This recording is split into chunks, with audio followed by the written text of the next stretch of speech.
Kembalinya Tun Musa Aman, dinamika politik Sabah bakal berubah. Salam sejahtera dan selamat datang sekali lagi ke channel ini.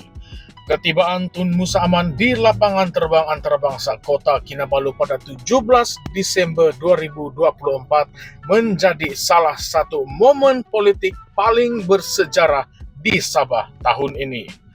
Dengan penuh semangat dan laungan sokongan, ribuan penyokong berhimpun di lapangan terbang untuk menyambut kepulangan bekas Ketua Menteri Sabah itu yang kini dilantik sebagai Yang di-Pertua Negeri Sabah TYT ke-11. Pada 16 Desember, Yang di-Pertuan Agong Sultan Ibrahim menyerahkan watika pelantikan kepada Musa dalam satu majlis di Istana Negara, menandakan satu lagi fasa penting dalam perjalanan politik beliau. Musa dijangka memulakan tugas secara rasmi sebagai TYT pada 1 Januari 2025. Namun, apa yang lebih menarik perhatian adalah siapakah yang hadir dan tidak hadir dalam majelis penuh simbolik itu. Presiden UMNO, Datuk Seri Dr. Ahmad Zahid Hamidi tidak hadir di Istana Negara dan hanya diwakili oleh Datuk Muhammad Alamin, Timbalan Menteri Luar Negeri merangkap Ahli Parlimen Kimanis. Ketidakhadiran Zahid menimbulkan tanda tanya yang besar dalam kalangan pemerhati politik. Adakah ini isyarat awal perpecahan dalam UMNO Sabah atau Zahid sedang bermain strategi politik yang lebih besar? Dalam politik Sabah, setiap pergerakan mempunyai makna yang mendalam. Musa Aman bukan sekadar TYT biasa. Beliau adalah seorang tokoh yang pernah memegang tampuk pemerintahan Sabah selama 15 tahun dari 2003 hinggalah 2018. Ketika itu, Musa bukan sahaja dikenali sebagai pemimpin yang tegas, tetapi juga sebagai pemain politik yang licik dan sukar dijatuhkan. Ramai musuh politik beliau pernah merasakan kesannya apabila bertembung dengan Musa. Tidak heranlah pelantikan beliau sebagai TYT telah menimbulkan keresahan dalam kalangan pihak tertentu.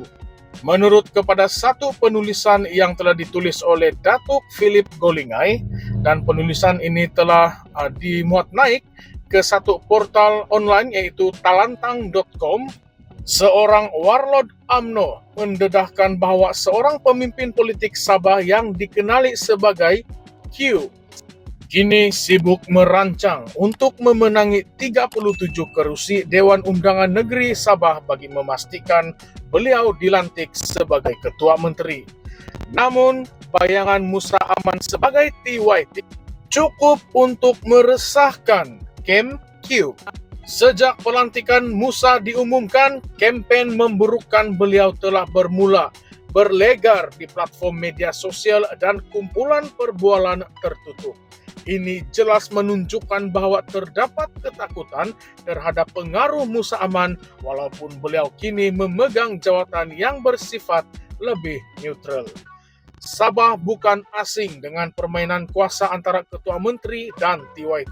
Tahun 1994 menjadi saksi bagaimana Tan Sri Joseph Pairin Kitingan terpaksa menunggu selama 36 jam di luar istana untuk mengangkat sumpah sebagai Ketua Menteri meskipun partinya PBS memenangi majoriti kerusi DUN.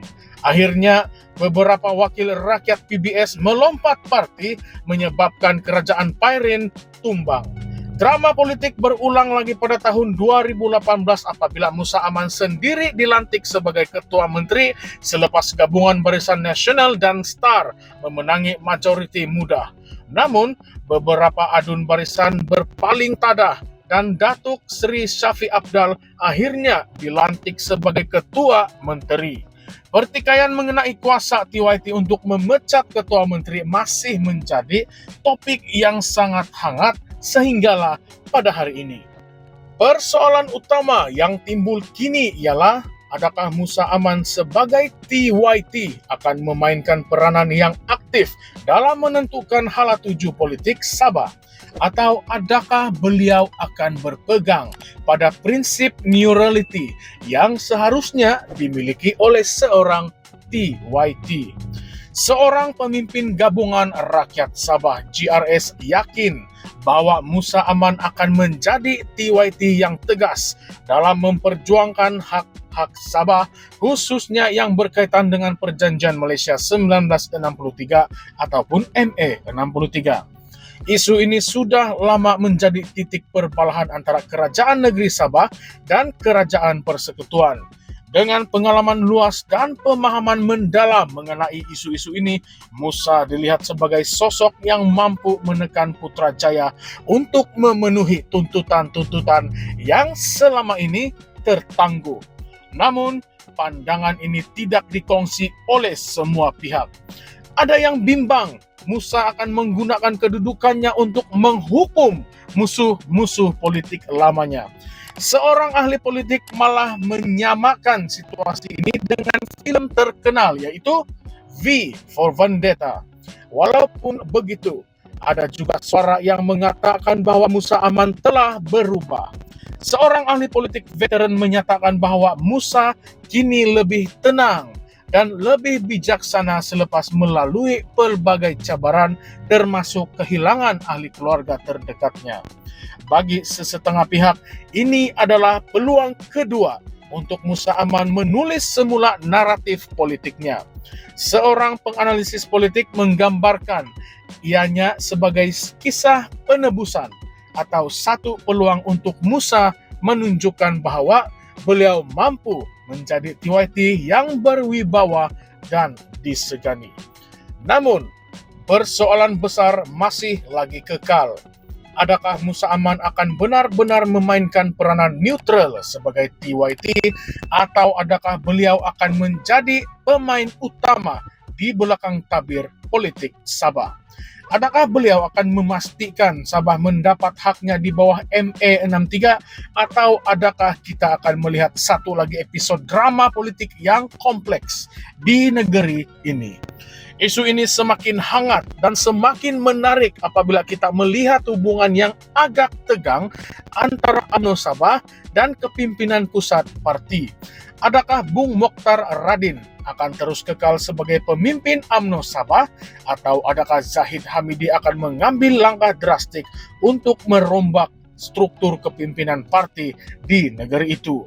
Dalam konteks yang lebih besar, pelantikan Musa Aman sebagai TYT juga menimbulkan persoalan tentang masa depan gabungan politik seperti GRS, Warisan, dan Pakatan Harapan di Sabah.